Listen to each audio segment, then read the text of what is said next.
Quando quiser. Valendo? Valendo. Bom, primeiramente, obrigado pelo convite. Obrigado pela presença de todos.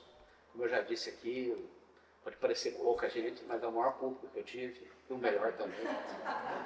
Nunca tive outra experiência dessa.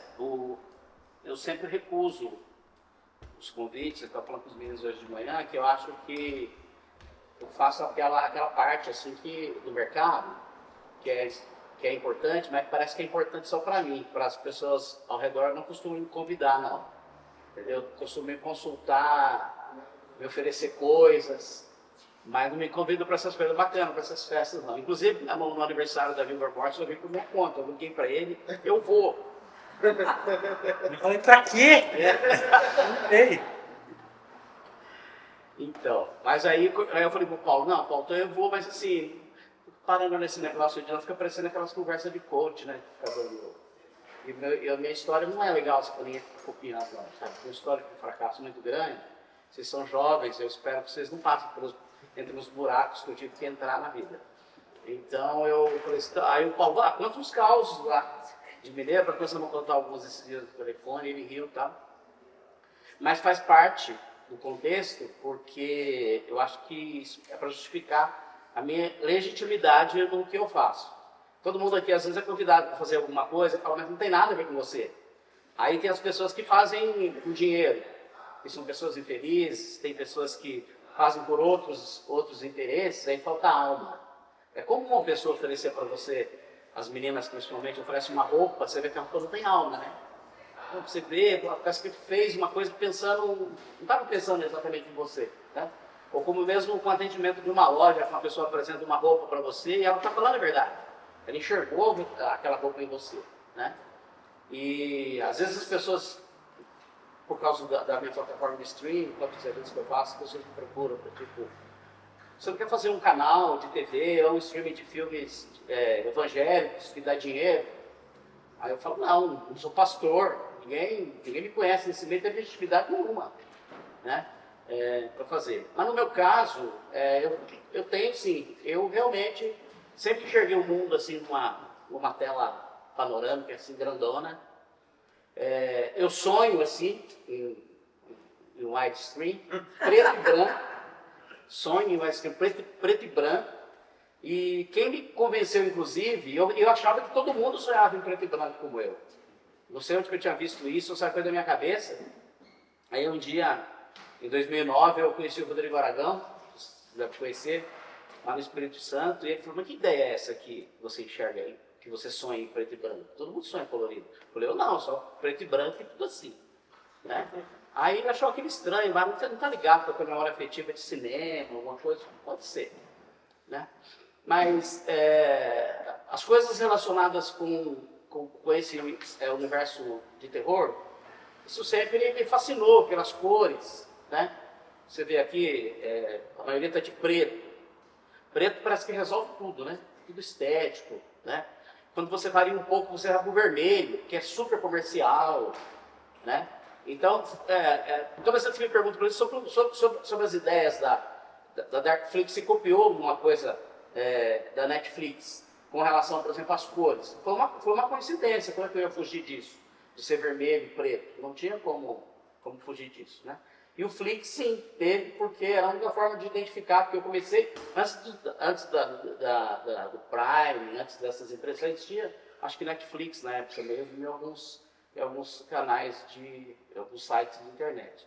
Então, a única forma de explicar, que negócio que é o seu? Eu falei, é um negócio tipo Netflix. A pergunta era essa, porque ninguém sabia exatamente o que eu fazia. Mas eu comecei a me interessar por essas coisas do além.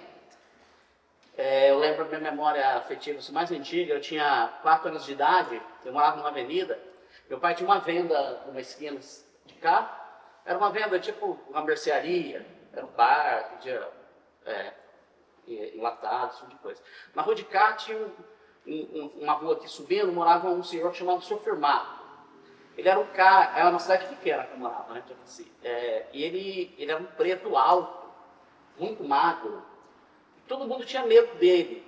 porque falava que ele tinha sido capitão do mar, porque era um cara muito ruim, e que ele tinha feito muita maldade. E é verdade, ninguém passava, a molecada principalmente, não passava ali na frente da casa dele, passava no passeio do outro lado. E ele não gostava de ninguém, ele brigava com todo mundo e tal. Curiosamente, por algum motivo, ele gostava do meu pai. E um dia chegou, eu estava lá na Mercedes do meu pai, e chegou uma filha dele correndo, dizendo, meu pai está morrendo, quer falar com o senhor, tal, chamando meu pai para ir lá. Eu fiquei na parte de fora da casa, meu pai entrou, meu pai fica aí, meu pai entrou, e a história que meu pai conta é que segurou na mão do cara, o cara estava muito mal, ele falou que estava sofrendo muito, e falou que ele estava sofrendo muito, que ele estava morrendo, que ele tinha cometido muita maldade, e que ele nunca rezou, e falou um monte de coisa. E segurou na mão do meu pai e não soltava, e começou a soltar uns bichos pela boca. E ele soltou muito bicho. Então ele começou a soltar, meu pai ficou assustado, segurava, ele encheu a cama, aquele monte de bicho, aquelas larvas, depois encheu o chão, escorreu por debaixo da porta. As meninas, ele tinha acho que 4 filhas, elas começaram a gritar, foram lá e começaram a limpar aquilo. Isso eu lembro, elas limpando aquele negócio lá e tal, meu pai saiu e tal, ele morreu, tal. E foi aquele silêncio, né? Eu nem sabia do que se tratava, depois eu escutei essa história lá, meu pai contou em casa com a minha mãe, e essa criança, né, ficava escondida assim, sai pra lá, não pode escutar essas coisas. Eu escutei essa historinha lá e tal, meu pai contando e tal, mas eu lembro de um detalhe, cidade pequena, batizado, casamento, enterro, vai todo mundo, né? Dele não foi ninguém, isso eu lembro, porque não foi ninguém. Eu vi a casa dele, sabe, saiu o caixão, não vai ninguém. Naquele tempo que o pessoal era velado em casa, né? Então a primeira lembrança assim, de coisa maluca. Isso me afetou mesmo, porque eu ficava procurando coisas estranhas assim, no mundo, pensando que existia algumas coisas tal, procurando tal.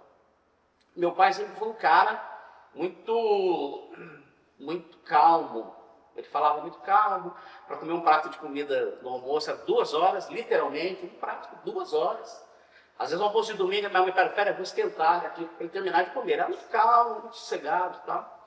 E teve um período da vida dele, por algum motivo, ele estava numa fase difícil e tal. Ele andou bebendo, comprou uma arma, quer matar umas pessoas e dava uns tiros. Tá? Ele dava uns tiros, aí ele chegava lá em casa, criançada tudo com medo, ele atirava na bananeira, atirava para cima e falava que ia matar fulano de tal. Aquilo também me deixou muito assustado, porque a minha mãe tinha medo de trabalhar e fazer alguma besteira. Em um determinado dia, a gente ia se mudar no dia seguinte. Tinha um afilhado dele em casa, do meu pai em casa, e ele resolveu ficar para ajudar na mudança no dia seguinte. Pobre, não sei se você já for pobre muda bem cedinho, né? Antes do dia amanhecer, para ninguém ver as tralhas, né? Então ele ficou para a gente acordar bem cedinho então, para fazer a mudança. De manhã, meu pai, na hora do café, minha mãe fez um café lá mais reforçado, o pessoal quer. Meu pai falou para ela assim, eu vi sua mãe hoje. Aí a minha mãe falou assim, mas ela morreu faz 15 anos. Falou assim, então, mas eu vi ela hoje. Aí eu lembro que esse afilhado dele ficou todo aquele silêncio, imagina eu, né? Viu o quê? Foi uma mulher que morreu, né? Fiquei pensando nisso, fiquei quietinho lá. Aí esse afilhado dele perguntou, mas... E ela falou alguma coisa? Eu não lembro, ele falou uma coisa engraçada, ele falou bem humorado, assim, tipo assim, que ela falou para ele, para de frescura, vira homem, né? Para de assustar as crianças, falou uma coisa desse tipo. E a história que ele contou, não sei se é verdade, mas a verdade é que ele realmente mudou. Aquele dia lá, ele ficou esperto. A sogra botou moral para cima dele, até depois de 15 anos depois de morta, né? E no dia seguinte, a gente se mudou para uma casa. Essa casa era novinha, nunca tinha morado ninguém. Porém, nessa casa, não tinha luz elétrica ainda. E podia ser instalada a qualquer momento. A gente não conseguiu ficar 4 dias na casa. Ninguém, chegava à noite, todo mundo corria para o quarto da minha mãe. Minha mãe tinha um quintal enorme, minha mãe não deixava ninguém no quintal. Minha mãe falava que via coisas. Sei que ela infernizou a vida do meu pai, acho que ficou 4, 5 dias mudando de casa. Uma outra coisa também que, isso é para justificar onde eu fui chegar, onde eu cheguei. Outra coisa também que eu odiava. Eu sou um cara totalmente urbano. Você tá nascido numa cidade pequena, tá nascido na roça, sou um cara totalmente urbano. Nunca gostei de roça, fazenda, essas coisas. Eu prefiro natureza assim, uma TV LCD, essas 4K, bem bonito, sem pernilongo, né? E eu me lembro que a gente ia visitar uns parentes, essa eu contei com o Paulo. A gente ia visitar uns parentes e tinha aquela tortura de moleque durante o dia, que você ia revisitar, ia na casa de um, de outro, passava por aquele milharal, aquelas coisas todas. Tinha que tomar café quente em todo aquele lugar. Né? Todo lugar você ia. Chegava 6 horas da tarde escurecia, batia aquela diarreia, né? Aí você saía correndo no meio daquele milharal, e não enxergava nada, e curioso que a molecada enxergava tudo no escuro. A gente não enxergava nada. Aí eles botavam lá de frente, eu não sei como é que fala, na roça na frente da casa do meu tio, eles sentavam lá e ficavam conversando. E a gente brincando lá. Aí eles falavam assim, você teve notícia do João? Qual João? Ah, o João, filho do Pedro Barbeiro. Eu não lembro do Pedro Barbeiro. Falava assim, aquele que virava lobisomem. Aí meu pai, o lobisomem, claro que eu lembro, né? Então, eu ficava, que história é essa? Chegava outra, falava assim, você lembra do Vart, que morava aqui do lado de baixo e tal? Eu nunca mais vi ele. Aí ele morreu de tuberculose. Mas ele morreu de tuberculose e tal, como é que eu não fiquei sabendo? Ninguém comentou, né? Uma doença dessa aí. Que veio o corpo de bombeiro aí, botou fogo na casa dele, na casa da novinha. Aí incendiou a casa dele, naquela rua ninguém passa. A família vazou daqui, né? Porque ninguém quer contato com eles. Porque a tuberculose encostou, a pessoa morre. Falava assim, né? Tuberculose, a pessoa morre. Eu fiquei, pô, imagina tem um negócio que o cara mostra, tem que queimar a casa do cara, né? Com aquele negócio aqui maluco na minha cabeça também, né? Quando eu era um moleque introvertido e ficava procurando coisa do espaço, realmente, comecei a ler muito revista em quadrinho. E a minha família tem muito louco. Os dois lados, lado da minha mãe, eles têm um histórico de nascer muito louco. E louco, literalmente falando, tinha muito parente louco mesmo. E acho que naquele tempo, na minha cidade, tinha tanto louco, podia ser uma epidemia, né, de louco da época, né? E quando eu fazia aquelas estrepulinhas de moleque, fazia de conta que era um super-herói, pulava de um lugar, eu via minha mãe conversando com meu pai assim, em off. Ai, olha, tem que ver que esse menino não tem, você sabe como é que é, né? O tio fulano começou assim e tal. Putz, vocês estão achando que eu sou louco. Aí eu tinha que me conter, ficava mais puto com aquilo ainda, né? Mas eu não sabia da história da família do louco, assim, né? Aí eu fazia alguma coisa, eu desenhava, eu desenhava história em quadrinho, eu comecei a desenhar cedo assim, desenhava, escrevia, e desenhava essas coisas mesmo, desenhava uns monstros, umas coisas. Aí minha mãe via e falava, meu pai, olha, precisa ver que esse menino tem e tal, não sei o quê. Minha irmã mais velha falava, tem que ver, não sei o quê. Eles usavam a palavra assim, era encartado, que era encarcado, pega uma coisa e ficava bitolado naquilo, né? E eu tinha um tio louco, mas que era rico. E ele era herói de guerra. Tio do meu pai, ele era herói de guerra. Ele foi um dos 48 combatentes, pilotos de avião da Segunda Guerra Mundial, né? Um dos 28 sobreviventes, parece. 26 sobreviventes, morreu 22 e tal. E ele era um cara rico. Então a diferença que eu tinha é que o cara ficou rico. Eu não sei por causa da carreira, ou se ele fez outros negócios, ficou rico. E eu só escutava aquela história e um dia ele apareceu lá em casa. E ele tinha as características de rico, porque eu via na televisão, no cinema. E realmente, ele só usava terno, ele tinha motorista particular, aquelas camisas branquinhas, motorista particular, que ficava lá fora, não entrava na casa, mas se chamasse, não entrava, ficava lá fora. E ele tinha um Opala, um Opala vermelho, não sei como é que chama aquele Opala vermelho, que tinha um capô de couro, né? E um homem extremamente fino. Mas quando ele chegou, o tio Zé tá aí, ele é louco, tal. E a história da loucura dele é uma história comum, que a gente vê muito em filme americano, que ele viu um Gremlin, um avião. Foi aí que encostaram ele, tal, você começou a ver coisa. Que é uma coisa, dizem que é um fenômeno, né? O cara que pilota sai da atmosfera e dá uma falha no cérebro, ele começa a ter umas ilusões. Esse meu tipo provavelmente ele teve isso. Mas eu fiquei muito fascinado, porque ele era muito inteligente, E era um parente rico que eu tinha, né? Então ele me levava na escola, naquele carrão, o motorista, eu falava, eu tinha herói de guerra. Eu lembro até que um dia uma professora foi falar sobre a Segunda Guerra Mundial, falou assim, aí, muitos brasileiros, você tem um pouco de liberdade, muitos brasileiros participaram, inclusive o Hernani tem um tio herói, tá? Eu achava que era muito legal. E ele começou a ir, pelo menos, sei lá, de 15 em 15 dias, uma vez por mês, ele ia lá em casa. E ele começou a falar umas coisas paralelas, que ele queria me levar para morar com ele em São Paulo, que não sei o quê. Aí foi minha mãe, né? Falou, olha, ele o tio é louco, quer levar ele. Mas eu queria ir. Ele falava, não, vai ter oportunidade lá para você é inteligente. Eu era bem intencionado. Isso durou um tempinho e eu comecei a tomar raiva do meu pai, da minha mãe, da minha irmã mais velha, porque eles falavam que o cara era louco. Vocês têm inveja do cara. O cara tem educação, o cara tem um carrão, o cara é rico. Vocês estão falando do cara. O cara só vem aqui, o cara vem para quê? O que o cara vem fazer? Ele vem de graça aqui. Essa distância, trata todo mundo bem, traz presente para todo mundo. Fiquei bem puto com aquilo, né? E um dia,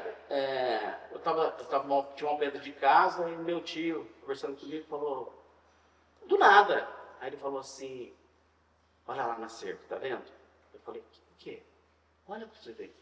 Ó, agacha. Ele agachou também, você viu? Eu não vi, o que é? Diabo, você não viu o diabo? Aí eu falei, meu Deus do céu, que decepção, tira a roupa. Aquilo, mas foi uma tristeza. Ele me bateu uma tristeza na hora e dias depois. Porque eu fui falar com minha mãe, ó, tira a roupa, o diabo aí, do outro lado da cerca lá, não sei o quê. E ele não voltou lá. Passou um tempo, voltou um filho dele e falou que aquela proposta que ele tinha, se eu quisesse ir lá, fosse para São Paulo para estudar, estava de pé, mas que o pai dele tinha um problema de saúde, que teve uma recaída, que aquilo era normal, mas que ele estava bem e tal, não sei o quê, blá, blá, blá. Aí fui eu que falei, né? Nem fudendo, vou morar com meu tio louco, né? E eu tinha um outro, essa é outra pessoa de louco, tá? E eu tinha um outro tio louco também, da parte da minha mãe, que um dia avisaram meu pai de que ele estava amarrado, que ele ia matar um monte de gente. Quando meu pai foi, tinha um amigo, tinha um jipe, alugou um jipe, botou aquela criançada atrás, e ele foi na frente, a minha mãe atrás com aquela molecada, e nós fomos pegando estrada de terra, tal, chegamos lá, meu tio, irmão da minha mãe, estava amarrado mesmo. Mas não era um tronco, estava numa cama. Eu falei, por que amarraram ele, né? Minha mãe chorou, que absurdo. Não, que vai matar todo mundo, vai matar todo mundo. E eu, menorzinho, eu ia atrás, eu ficava atrás do meu pai, assim. Aí ele falou assim, Vitor, o que está acontecendo? Não, esses filhos da puta aí, que não sei o que eu vou matar todo mundo, blá, blá, blá, blá. Ele falou assim, eu vou conversar com eles, vou te soltar, isso aqui não é coisa de gente. Foi lá e falou, não, mas se soltar ele mata todo mundo. Aí ele voltou pro meu tio e falou assim, ó, se eu te soltar, você vai ficar quietinho? Ele falou assim, não, se me soltar, eu vou matar todo mundo. Aí ficou, meu pai foi lá, meu pai era muito calmo. Meu pai voltou e falou para ele, Vitor, vamos combinar o seguinte, eu vou te soltar, você tomar banho, você está assustando as crianças, falta de respeito com a tua irmã que veio te visitar, a gente vai conversar e depois que eu for embora, você mata todo mundo. Aí ele falou, tá bom, fez um acordo e tal, ele levantou. E uma coisa que eu lembro, ele chegou na janela, e o quarto dele estava aqui, a casa fazia um triângulo, um círculo, um triângulo, né? Aí aqui ficava a cozinha, que era grandona, e aqui tinha um quarto dele, tinha uma janela. Estava cheio de gente, aí tinha curioso, família toda, não sei o quê. E ele chegou na janela e fez assim, pum, só todo mundo correndo. Todo mundo correndo, né? E minha mãe foi conversar com ele, e minha mãe usou esse termo que ele era teatral. Né? Minha mãe falou, tem isso, ele é assim mesmo, ele fala que ele mata, ele não vai matar ninguém, que não sei o quê. E ele contou para o meu pai assim, meu pai chamava Antonides, mas eles chamavam de Tunides. Tunides, não é o seguinte, esses caras são um bando de vagabundos, são meus cunhados, eles não trabalham. Eu planto arroz, eu planto milho, o povo vem aqui, come, bebe de graça na minha casa o dia inteiro, e agora estão dando conselho para meus filhos contra mim. Então você tem que matar ou não tem? Meu pai falou assim, então. Meu pai já ficou em dúvida, né? Se tem que matar. Então, a gente tem que ver isso aí, né? Que é meio sério. Então, o que dá para fazer? Falou, só se esses filhos da puta não voltar aqui, porque não vai ter outro jeito. Aí meu pai foi, com aquela calma, mandou chamar os caras. E falou, você vai ficar quietinho conversando com ele. Ele foi falando com o meu pai, foi buscar, ó, ele não gosta de vocês, vocês veem que dá um palpite na vida dele, ele está educando os filhos, estão falando mal dele para os filhos, não sei o quê, foi que vocês não trabalham, meu pai falou tudo. Aí os caras falaram assim, mas ele também não está certo de ficar ameaçando a gente. Aí meu pai falou assim, então vou fazer o seguinte, se eu receber a notícia lá, que vocês voltaram, estão enchendo o saco, eu vou voltar com ele aqui e eu vou ajudar ele a matar todo mundo. Eu vou ajudar ele a matar todo mundo, né? Então... Vou pedir licença. Tá, você vai lá. Vou no cinema. Estou entregando a vocês o desafio. Eu já dei play. Agora vocês têm a pausa stop, rewind e outras coisas aí, tá? Obrigado mais uma vez, né? Já volta aí. Tá filmando, você assiste, tá bom? Isso, tudo bom. Só que assim, Tem limite de tamanho, tá? Também tem mais o que fazer, mas pra que conversar? eu sei. Então, aí, essa foi minhas histórias, assim, de verdade, que me marcaram mesmo, com essa história de que eu acreditava em umas coisas, fiquei procurando e tal. E aí eu conheci o cinema, né? Assistia filme de madrugada, né? Não parava no horário, eu trabalhava numa fábrica de tecido, num horário meio complicado, fazer 2 turnos, o segundo turno terminava 1h. Aí ele me acordava que tinha medo de assistir filme, eu era moleque, meu, assistia aqueles filmes de terror, Pesadão, Museu de Cera, e aquelas coisas, e eu já ficava ligado naquilo, né? E eu assisti muito desses filmes. Eu lembro de um filme que marcou muito, que foi Drácula, o Príncipe das Trevas, e Museu de Cera, do Vincent Price, né? Uma TV preto e branco, e essa do Drácula é muito boa, porque a primeira vez que eu assisti, meu irmão me acordou e o filme estava no meio. Aí tinha que esperar, não existia o streaming igual o Netflix, você aperta lá, né? Aí o cara, aí um dia anunciou que ia passar de novo, eu tinha que esperar um replay. Eu fui assistir, estava assistindo, no meio bateu uma tempestade de televisão de antena, né? Caiu, eu não conseguia ver o final do filme, eu não lembrava. Até que um dia eu conseguia ver o filme inteiro. Quando eu entrei no mercado de home video, a primeira coisa que eu fui procurar para lançar foi Drácula, o Príncipe das Trevas. Foi a única, são os 2 filmes que foram lançados no Brasil oficialmente, em home video, Possessão, foi o primeiro filme que eu lancei Possessão, e Drácula, o Príncipe das Trevas. Isso é VHS ou VHS. Os primeiros que eu lancei. E todos os meus projetos começam com os filmes Drácula, o Príncipe das Trevas. Tipo, primeiro DVD, primeiro VHS, primeiro Blu-ray, tudo eu fiz. Primeira revista de banco, tudo foi com esse filme. Na minha sala tem um quadro e tal, e eu sou meio místico, né? Vocês perceberam? Eu acho que isso aqui me dá sorte. Então eu vou. E esse filme, inclusive, tem uma curiosidade, tá? Os números de vendas desse filme, aqui no Brasil, eu posso ter. Eu vendi mais de 300 mil discos nesse filme aqui no Brasil. Uma das coisas mais óbvias quando você vê que uma coisa vendeu muito, é que você vê que todo lugar que você vai tem. Vai na casa do fulano, tem. Passa uma entrevista na televisão com um ator da Globo, aí tinha minha fita lá. Né? Aí você fala, realmente eu vendi muito. E uma vez saiu uma discussão com o pessoal da gravadora Trama, que eu falava que lá era o esquema, que eles não vendiam nada. Aí o cara falava assim, não, que o disco do Jairzinho, do não sei o quê, do 50 mil, 80 mil. Falei, tudo mentira. Não sei por quê. Eu nunca vi esse disco na casa de ninguém. Ninguém conhece nenhuma música, não toca em lugar nenhum. Né? Então é diferente do meu filme que eu via em todo lugar.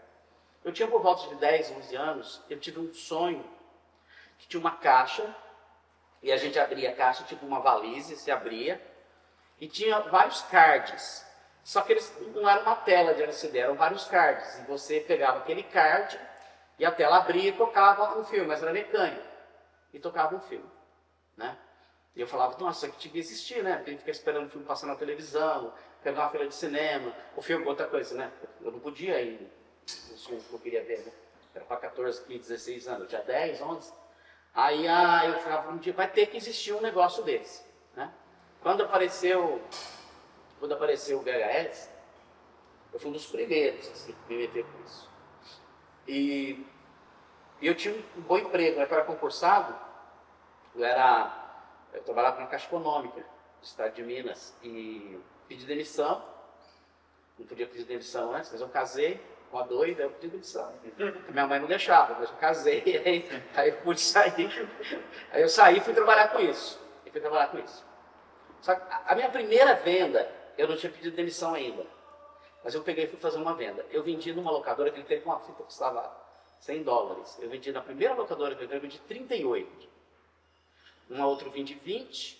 Tipo assim, o que eu ganhava de comissão naquele dia, eu ganhava na caixa um mês. E a hora que o emprego era bom, né? Aí eu voltei, e pedi uma licença, depois pedi demissão e tal. E fiquei trabalhando com isso. Eu passei por todos esses processos daí, tá?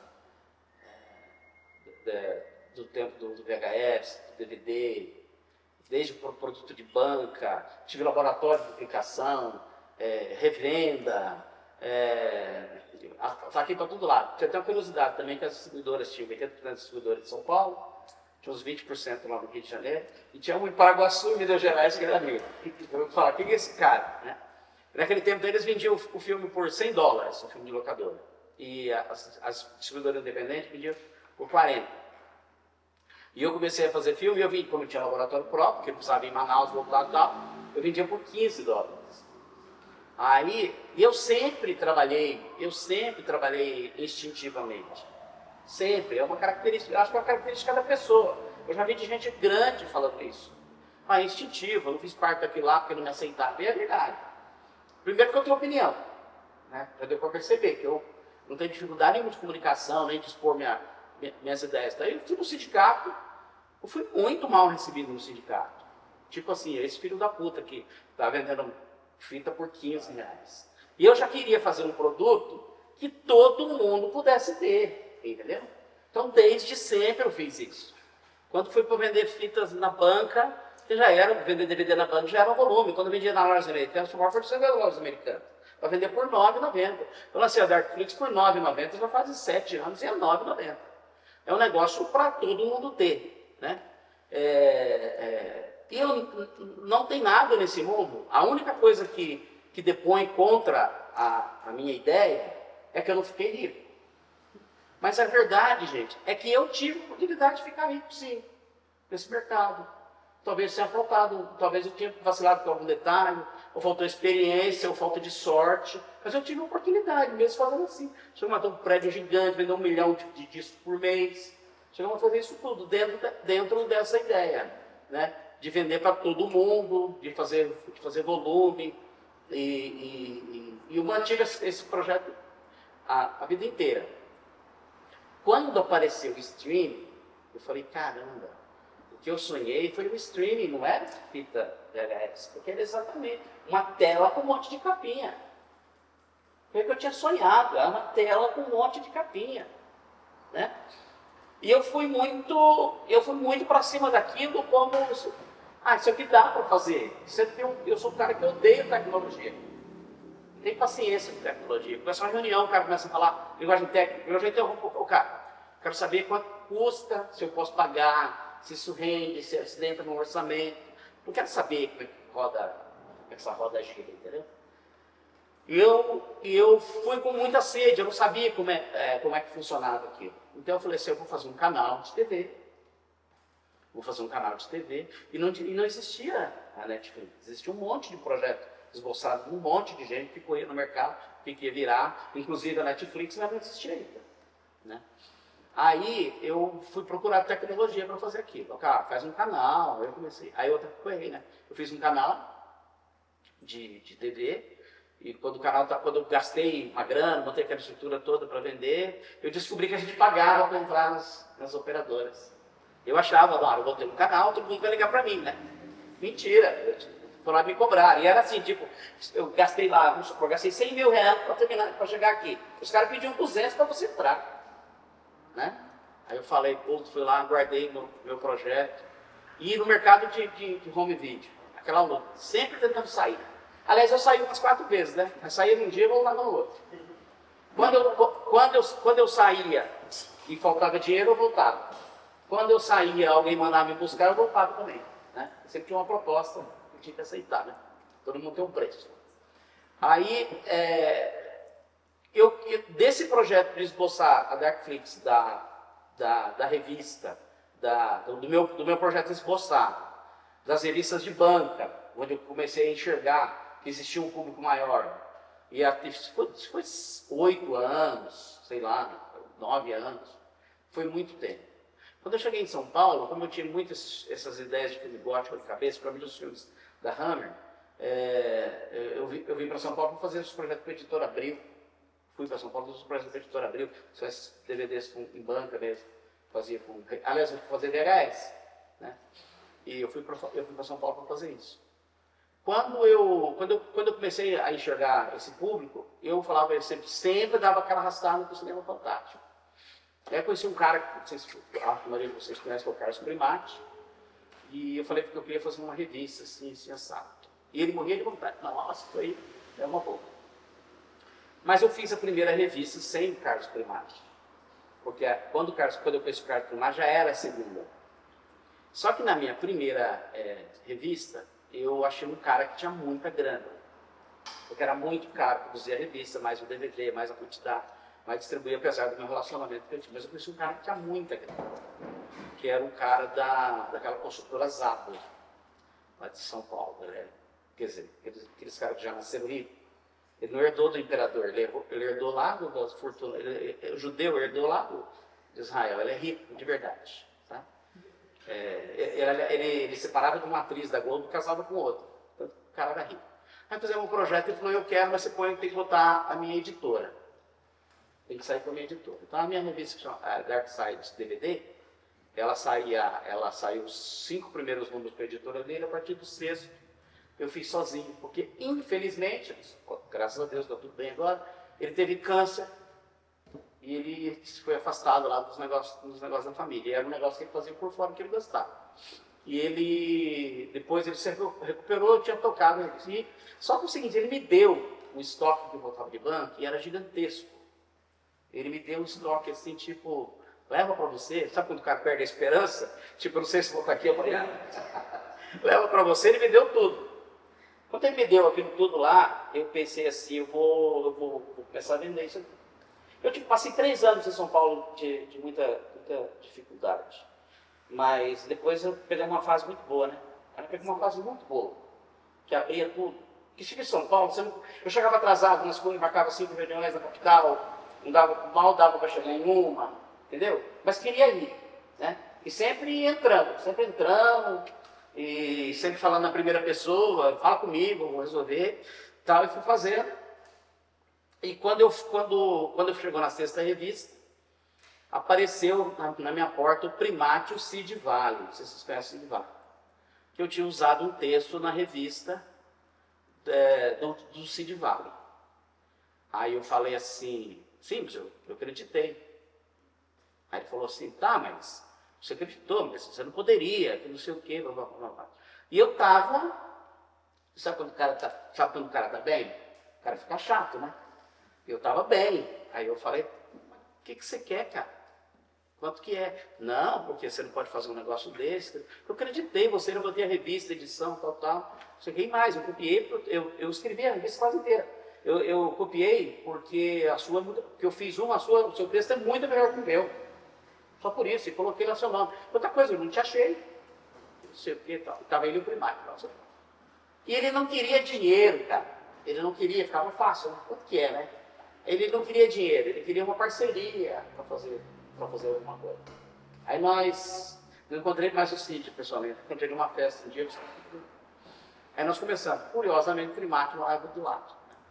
O Primati foi fazer uma revista chamada Cinemonstro, que era uma revista grossa, bonita. Era uma revista com papel bom, tudo bacana. E fizemos uma revista linda. E nós fomos fazer um evento em São Paulo, no Cine Sesc. Até ali, eu achava que era só eu, o Primati e o Cid que existia no mundo, sabia? Eu sabia, assim, eu tinha minha experiência de venda, mas eu não sabia que existiam pessoas igual vocês, assim, que navegam esse universo, que é quase uma confraria, uma seita. Aí nós fizemos um evento, mas lotou. O evento lotou. Ficou gente para fora e choveu. Ficou desagradável. Ficou gente para fora e choveu e não tinha como botar o pessoal para dentro. Foi o Zé do Caixão. Aí nós entregamos lá um prêmio para ele. O Zé do Caixão chegou para mim muito emocionado. Olha, eu estou muito emocionado. Eu queria até, inclusive, te convidar para tomar um rabo de galo comigo. Eu nem sabia. Falei, mas eu não posso sair daqui. O pessoal está aqui e tal. Só depois e tal. Então, aí eu descobri que existia esse negócio. Aí eu comecei a me concentrar. Quase tudo que eu fazia, 80% 80% em cinema de gênero. Ninguém ligava, gente. É como se eu não existisse. É confortável isso, entendeu? Você não chama a atenção de ninguém, ninguém tem inveja de você, ninguém te odeia, você não atrapalha ninguém. Aquele carro do filme de terror. E a gente ia andando, surfando, tranquilo, tudo em paz, ninguém falava nada. E quando estava bombando na banca, cheguei a ter 17 revistas no mês, me ligou o cara da Lojas Americanas. Quantas peças eu preciso comprar de vocês para vocês saírem da banca? Não, sair da banca não vou sair. Não, mas, cara, o que tem a ver com o mercado de vocês? O que tem a ver com o mercado de vocês? A banca é uma coisa, vocês são outra. Ele falou, Hernani, o cara é exageradamente arrogante. Ele falou para mim assim, tem algum carioca aqui? Não, na verdade eu não sou, estou no Rio há 14 anos só. Então, carioca não ganha banco, é pior que qualquer pouca coisa, né? E a Lojas Americanas tinha um poder. Era tipo assim, Roberto Carlos lançava um disco. Americano, se não botasse americana, não tinha, né? Acabou. É do mundo giro mesmo, né? Um artista popular, um artista popular bombava, mas se não tinha loja americana, não tinha distribuição. Aí o cara era arrogante, o cara falou para mim, quantas peças eu preciso comprar? Eu falei, cara, mas não interessa fazer esse negócio, eu estava bem, entendeu? Sabe aquele negócio de banca? Não é quanto que você ganha, é que você tem dinheiro todo dia. Para quem passa dificuldade, não sei se você passar dificuldade, faltar grana para pagar isso, eu tinha 2 filhos na escola. Aí, o que é a vantagem da banca? Eu tinha dinheiro todo dia, porque você tinha várias revistas. Todo dia tinha uma fatura vencendo. Então, eu nem estava preocupado se estava dando lucro, mas tinha grana. É o que o mercado financeiro faz, né? Trabalha com seu dinheiro, depois fala que tem não sei quantos bilhões, assim. Você não sabe, hoje, mas naquele tempo eu já não enxergava assim. Hoje eu enxerguei melhor. Sabe uma coisa? Eu vou ver 50 produtos desse aí, porque não é quanto que eu ganho, é quanto que eu giro. Né? É tipo a Netflix, que nunca se paga. É tipo a igreja, a Basílica de Nossa Senhora Aparecida, que nunca termina. A Basílica que nós fomos lá agora, da Sagrada Família. Aquilo não vai terminar, né? Não é para terminar. Aquilo vai ficar sempre no vermelho, vou pedir mais dinheiro, não vou mais dinheiro. Esse é o mercado financeiro. O Ike Batista, o sétimo homem mais rico do mundo, aí outro tempo, não, eles são tudo pobre. Lojas Americanas, que uma empresa que devia 54 bilhões vender chocolate. Porque nem DVD vende mais. História essa aí, né? Essas historinhas não me enganam, não. Eu sou um cara de matemática, eu sei fazer contas. Esse pessoal é doido. Isso aí não existe. Aí o cara do Americanas, ele falou abertamente, sabe o que é? Não é que vocês atrapalham, vocês enchem o saco. Aí eu falei pro cara, o número era tão, não mentiroso, não é 7? Eu falei, 7 mil peças de cada. Aí ele falou assim, posso escolher? Não. 7 mil peças. Ele falou, tá bom. Aí ele fez para me sacanear. Eu quero 70 títulos de faroeste. Tudo mentiroso. Eu falei 7 mil, ele falou 70. Eu quero 70 títulos de faroeste, 7 mil de cada. Aí eu fui e falei, outro arrogante, vou fazer, fiz. E fui e tinha as revistas de banco, e eu fui na Microservice. Aí chegou na Microservice, o cara da Microservice falou para mim assim, Hernani, o que é essa tua ideia de fazer dessa forma, essa outra revista, e querer atender Americanas, e querer vender para não sei quem, tal. Eu falei assim, sabe o que é? É que eu estou com um monte de coisa preparada, e eu estou vendo que o pessoal está soltando, está acabando assim, a possibilidade de eu achar um produto específico, e está aparecendo muito concorrente e tal. Então eu queria fazer uma revista chique, que era as revistas do Primato, e eu vou distribuir ela em banca, só que eu vou fazer uma tiragem de uma ediçãozinha assim, mais fininha, com artigos compilados para vender DVD, só que eu estou com 32 DLTs, as matérias têm DLTs, 33 DLTs aí no carro, e eu queria que o senhor fizesse para mim. Quanto você quer fazer? Na hora bateu aquele negócio, eu falei assim, 7 mil. Falou, mas para a banca, 7 mil de cada? 33? Isso foi tudo assim, instantâneo. Eu falei, então, se o senhor pudesse fazer 2 mil de cada. Ele falou assim, Hernani, você é muito... Ele falou desse jeito para mim. Baixinho ninguém respeita, né?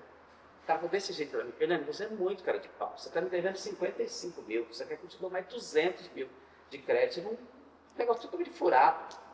Eu falei, mas que o senhor fala que é tudo furado? Sabe, você paga sempre com atraso, tem que esperar você receber da banca. Tá, uma hora, se não fosse eu teria pedido tua falência. Não, mas se o senhor me der essa oportunidade, eu vou provar para o senhor que eu estou certo, que eu vou conseguir diluir isso em vários tipos, com uma única revista vai vender muito mais rápido. Aí ele falou para mim assim, vou fazer o seguinte, ó, eu vou fabricar para você. Não, aí ele perguntou assim, por que eu faria para você? Porque se o senhor não fizer, eu atravesso a ponte e vou fazer na sua pressa do outro lado. E era verdade, ele se odeia, né? Ele falou, vou fazer na sua pressa. Aí ele falou assim, vou fazer para você, mas se você não me pagar, eu vou pedir a tua falência. Aí ele saiu, voltei e falei assim, nossa, eu fechei um negócio tão legal, vou esquecer esse negócio do americano. Vou esquecer. Aí ligou o cara do americano, pegando meu pé. Eu quero 400 mil peças, eu quero 400 mil peças, você prometeu que vai entregar, blá, blá, blá. Eu liguei para a secretária dele, eu falei que o seu Sérgio queria fazer 400 mil peças. Aí ela falou assim, você tá louco, hein? 400 mil peças, você tem um pedido? Eu falei, eu tenho, mas não tinha. Aí eu falei para o americano, César, manda um pedido para mim? Você tem relação? Cara, não sei, eu copiei uma relação para ele, nem sabe o que eu sinto. Mandei, ele mandou o pedido na hora.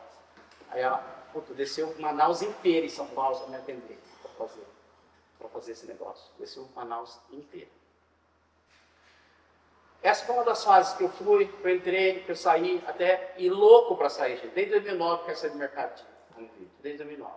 Porque eu queria fazer streaming, eu queria fazer vendido de streaming, eu queria fazer a TV, nada que fosse volumoso, mas alguma coisa que fosse mais fácil de mexer, teoricamente, né? Não é, né? Só que aí, na última tentativa minha, tinha um sócio, a gente tinha uma estrutura grande, e ele prometeu que a gente ia chegar. Chegamos a construir um espaço para fazer o streaming, na hora tal de fazer, ele falou que eu não queria, porque ele era muito, a cabeça dele é antiga, tem a minha idade, tudo dele é físico. Ele só acredita, ele vem de cadeira. Ele é um projeto, ele não sabe. Aí eu pedi para sair. Não, eu vou sair da sociedade e tal. Aí, valeu, sei lá, uma fortuna. Ele falou assim, ele me ofereceu, eu te pago 10% do que vale. Ele não falou 10%, ele falou um valor por 10%. Eu falei, eu aceito. Ele levou um susto. Aí ele falou, vou pagar em 10 vezes. Eu aceito. Aí eu saí e comecei a Darkflix. Não tinha tecnologia, não tinha histórico, não tinha referência no Brasil para nada, o que era certo, o que era errado. Peguei o preço que eu tinha de banco, de DVD, 9,90.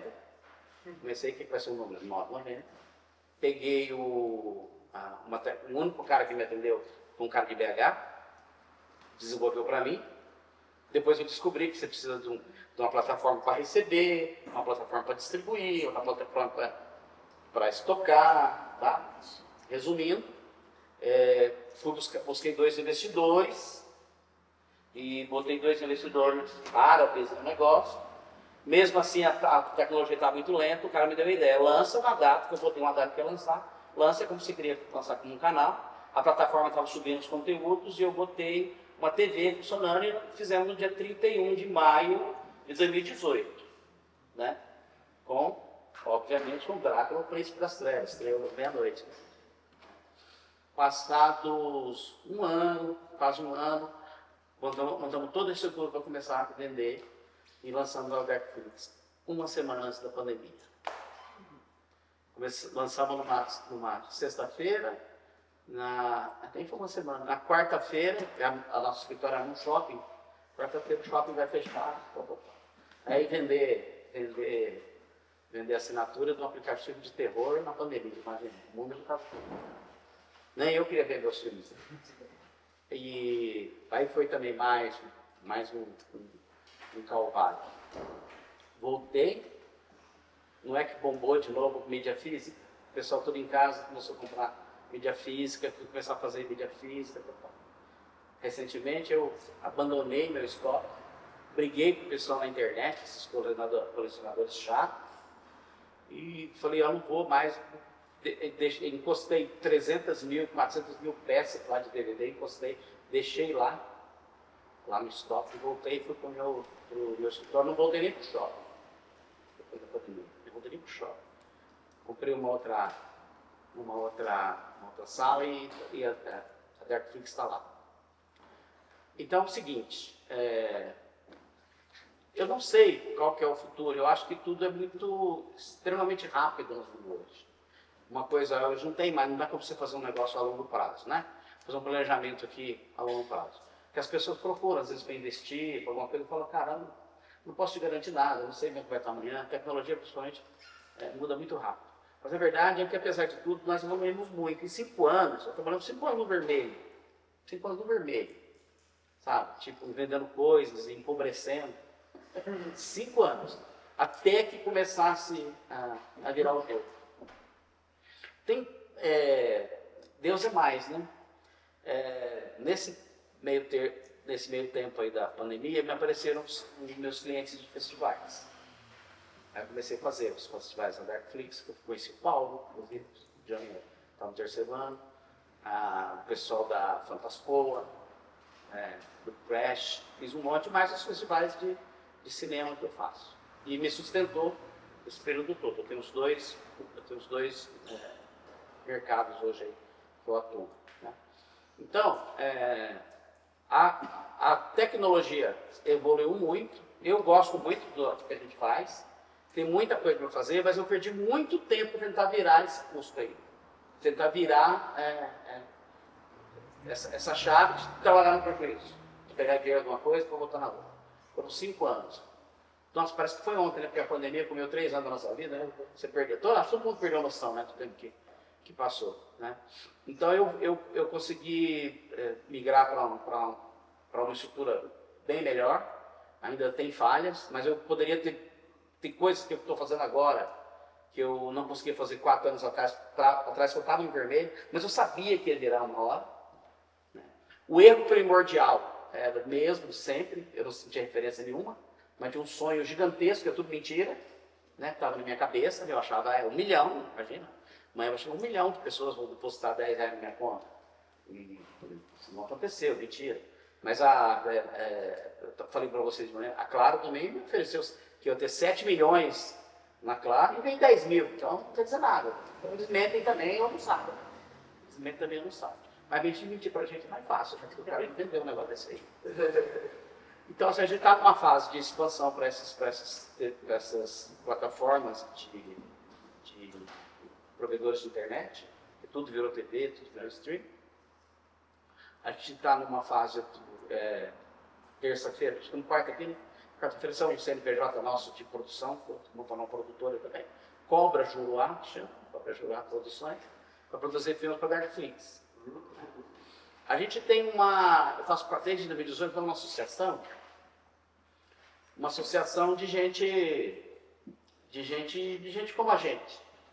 Porém, pessoas de lugares diferentes. Então tem gente do Irã, tem gente da Espanha, tem gente da Argentina, e a gente consegue fazer algumas coisas que talvez outras pessoas não tenham feito antes, ou tenham feito e não me convidaram. A gente consegue, por exemplo, fazer uma parceria para distribuir para todo mundo, e conseguimos botar uma tabela para que as pessoas aceitem, né? Tipo, olha, meu serviço já existe, minha tabela justa é essa, para você não perder aquele tempo de negociação. Um dos problemas mais sérios que eu tive foi justamente com o produtor brasileiro. Os produtores brasileiros não estão enquadrados em associação nenhuma, não fazem parte de grupo nenhum, então você tem que negociar um por um. Isso é extremamente lento, ninguém tem essa estrutura, nem nós, nem ninguém tem. Não pode ficar negociando um por um. É muito chato você dar preço no produto dos outros. Isso é produção cinematográfica e arte mais cara do mundo. As pessoas do mercado não gostam quando eu falo, mas você acha um absurdo até. O exagero de dinheiro público, que é colocado até no cinema brasileiro, que a gente sai até com a mão de quem vai. Sabe, né? Aí chega lá, tem um cinema, mas ele precisa ter uma estrutura de distribuição, aí cai na mão da Globo, aí cai na mão dos distribuidores, a gente já sabe na mão de quem vai. Né? Então, assim, eu acho que isso não é útil e a gente precisa arrumar um jeito para que o cinema seja produzido no Brasil com a intenção de gerar dinheiro pela própria produção. Tem que fazer produto para você vender e ganhar. O meu projeto, eu quero que o meu projeto seja uma ideia 100% minha, porque se der errado, nem vou contar para vocês. Mas se der certo, eu vou ter um número real para falar. Olha, gente, olha o que eu fiz. Eu fiz, mas eu consegui botar em 70 streams do mundo. Pessoal que vocês nunca ouviram falar, entendeu? Deu uma merreca, mas cada um deles paga $1.000 e deu uma grana. Entendeu? É o que eu quero fazer. Porque é assim que a gente contrata os outros que estão lá. Todo mundo que entra na associação sabe tudo para arrecadar, disponibiliza o catálogo. Quando eu comecei, não existia. E essas coisas evoluíram sozinhas. Então, é uma tendência que eu acho que vai acontecer e acho que vai acontecer no Brasil também. Tá? Então, é isso que eu tinha a minha história para contar para vocês. É lógico que não tem fim, porque eu não terminei ainda. Tá? Mas, de qualquer forma, é um negócio que eu... Todas as vezes que eu pensava em migrar para alguma coisa, até os 55 anos, eu pensava em arrumar um jeito de fazer um bem bolado e cair fora, morar na praia, né? Aí, mais recentemente, eu me endividei para mais uns 5 anos, até os demais, até os meus 65 anos, nem se eu quisesse, né? A não ser que alguém pague muito caro para eu sair, né? Mas, então, eu tenho muito trampo nesse negócio.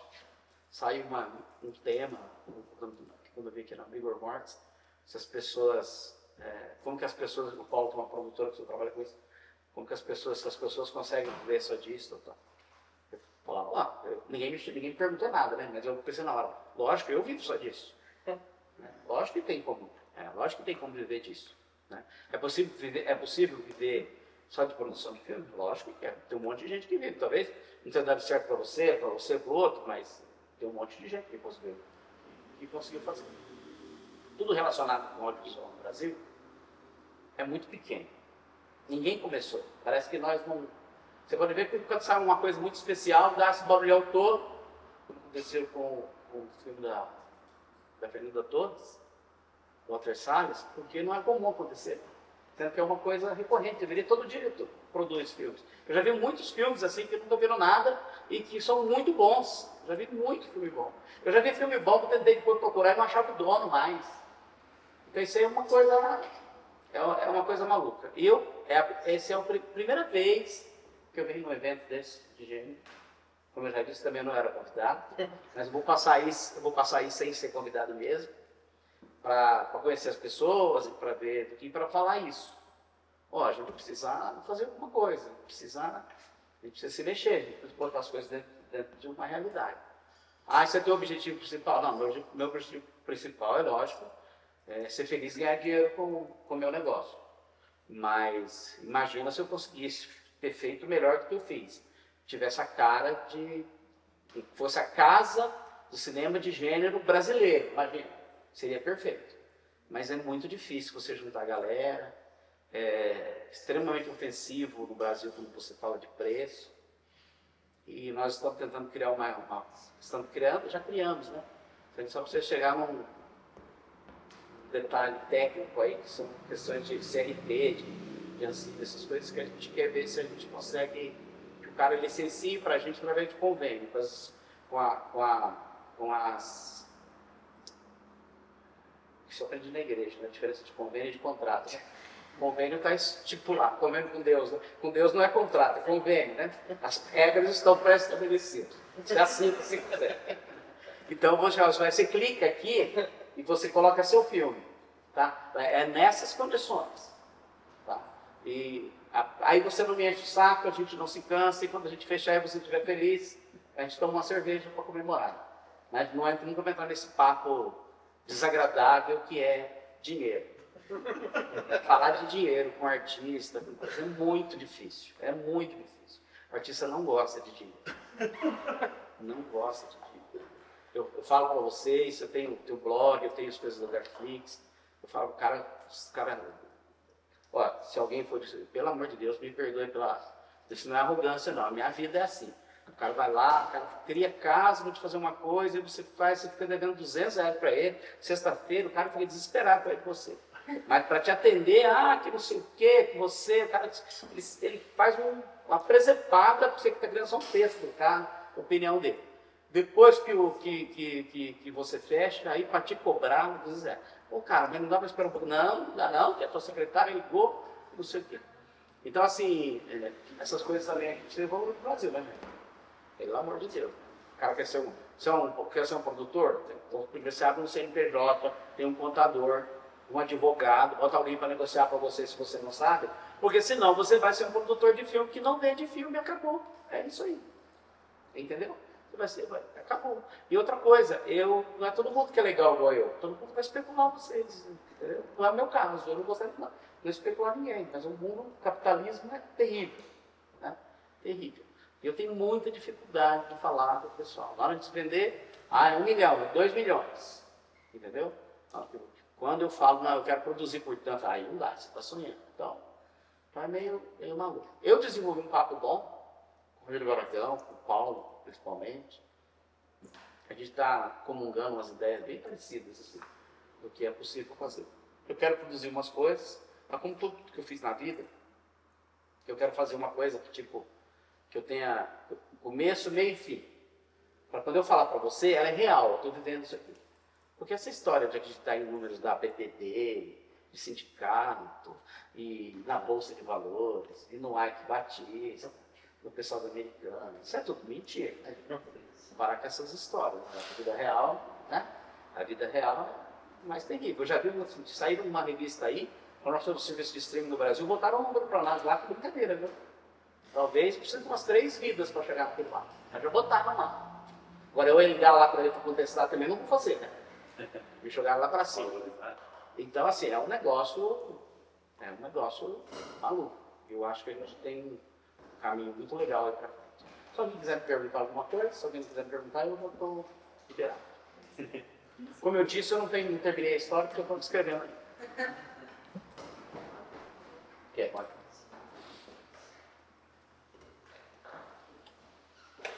Eu até tenho uma curiosidade, mas talvez vai se alongar muito na sua história, assim, né?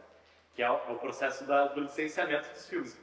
Mesmo na época que você vendia DVD ou VHS, como que você ia atrás dos licenciamentos, das produções dos filmes.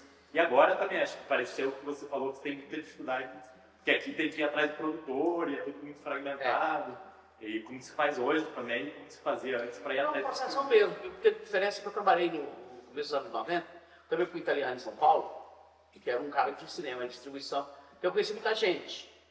Isso facilita, isso facilitou um pouco. Depois também eu tinha um histórico bom de vendas. Então, quando você está vendendo bem, os estúdios grandes eu consegui falar com todos. Né? Quando eu comecei o streaming, a gente não tinha referência, mas não era só eu, ninguém tinha. Então todo mundo me ajudou. Como é que eu ia botar 1000 filmes na noite para o dia? Eu botei 666 filmes e 333 episódios de série. Então todo mundo me ajudou. No período da pandemia, um monte de gente perdoou minhas dívidas. Inclusive o Santander e por incrível que pareça, a AWS. É verdade. Inclusive o Santander e a AWS perdoaram dívidas da pandemia, porque a gente tinha um volume grande e de repente subiu. Né? Então, assim, todo mundo me ajudou. Tá? A verdade todo mundo me ajudou. Depois, de 2018 para cá, evoluiu muito, porque apareceram aí umas 4, 5 agências que englobam todo mundo. Tipo, vocês colocaram como de vocês. Colocaram, tem vários. Quanto coincide. Então facilitou, porque eram as mesmas pessoas. Outra coisa também, né, o cara sabia que o mercado ia virar, né, eu sou estou licenciando para home video, para DVD. O cara sabe que o mercado ia virar para o streaming, ele também não tinha referência, ele precisava entrar no mercado. Tem um cara no Brasil que quer fazer, e o mercado de coisa é mais barato, né, você sabe, né, o trabalho segmentado dele é mais barato. Ninguém que estava concorrendo comigo aqui no Brasil, ninguém preocupou com o que eu estava fazendo. Então o que eu oferecia aceitavam e também eles não tinham referência. Agora na associação nós já temos. Porque tem um valor pré-estabelecido que a gente paga. Alguma coisa específica aí vale a pena a negociação. No Brasil não temos. No Brasil não tem. Nós temos umas referências. Aí como é que eu vou competir? O Canal Brasil tem dinheiro público. Como é que eu vou competir? Eu faço festival, gente. Eu cobro R$ 1.670 de uma emissão pública para cinema, para eventos. O Sesc paga 7 mil. Entendeu? Se eu falar, o Sesc, eu quero fazer licenciamento para você de 1.670. Ele me paga 7. Tem dinheiro lá, me sobrando, entendeu? Então, Canal Brasil, essas empresas de governo, o próprio à la carte, eu estou envolvido com política lá, tal. Então, assim, é um outro nível. E as pessoas têm essa tendência, vai funilando, tem essa tendência, vou fazer com esse povo, né? Produtores brasileiros, chega lá e tal. Precisamos evoluir nisso também. Por isso que eu vou ter que fazer por convênio, porque você não precisava ficar conversando, né? Porque se você aceitou ali, você está no padrão, o máximo é ser baseado na convenção, tal, no mercado lá. Você aceitou, e é verdade. É verdade. Agora, também, eu não posso botar preço, lá em Minas a gente fala, não vou botar preço no cavalo dos outros, ofensa. Um cavalo vender um cavalo, pô, esse cavalo é 2 mil, você tá de palhaçada, cara. O cavalo carrega minha mulher para o parto, carrega o cavalo é 20 mil, 30 mil. Seu filho, cara. Imagina você fazer seu filho, botar preço no seu filho. Isso é um absurdo. Então eu escuto, pô, cara, infelizmente, para mim não dá, mas pensar. Mas é isso. Não tem muito segredo, não. Para quem já está ali é a mesma coisa. Recebo também o dia inteiro propostas. Mas é isso. Obrigado a vocês, viu, também. Quando vocês quiserem me ouvir, vocês me ligam. Tá bom? Falo bastante. Eu trabalho sozinho, eu falo muito, eu trabalho sozinho, falo sozinho. Tenho tentado fazer umas coisas de forma que possa administrar mais suave a vida, mas eu não consigo. Quando vejo, eu estou envolvido com outra coisa. Isso aí. Muito obrigado. Boa noite.